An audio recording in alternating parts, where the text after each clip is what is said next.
A Boeing 737 cruises high above the islands of Indonesia. The crew of Garuda Indonesia 421 is about halfway through a short domestic flight. We were at 28,000 feet on the way to Adi Sucipto Airport in Yogyakarta. Captain Abdul Rozak is a senior pilot with Indonesia's national airline. How does the weather look in Yogyakarta? His first officer is Harry Gunawan. Should be fine, but there might be a bit of rain. I had flown several times with Harry Gunawan, so it was nothing new. We knew each other quite well. January is the rainy season, when the weather is unpredictable. Let's avoid that south. Say, heading 300. Control? Garuda 421, request heading 300 to avoid some weather up ahead. Garuda 421 confirmed, heading 300. Fly direct to Bravo Alpha NDB after clearing weather. Air traffic control authorizes a slight course correction to steer the plane around some looming clouds. But soon, more large storm clouds appear in their path.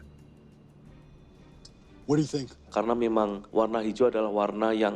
could see the green, yellow, and red on the radar, and I knew that the safest route would be towards the green.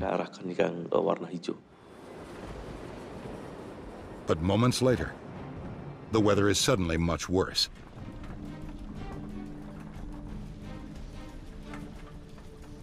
Where did this come from? The captain spots a serious problem.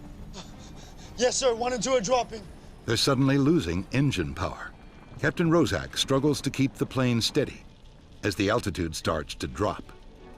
With his plane falling fast and no other option in sight, Captain Rozak decides to do something few pilots have ever tried. Okay, the river then. It's our best chance. Yes, sir. Tell me what to do. No gear, no flaps. Watch my speed. The Solo River is narrow and twisting. Ditching a 737 on it won't be easy. Speed! 170, sir. That'll do.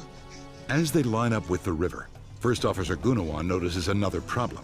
There's another bridge. Altitude? 250. Bridge can't be more than 80 feet. We're good. It turns out I had to land the plane between two bridges. 150. Warn the cabin. Brace for landing. Brace for landing. Brace for landing! Everyone, brace for landing! Flight 421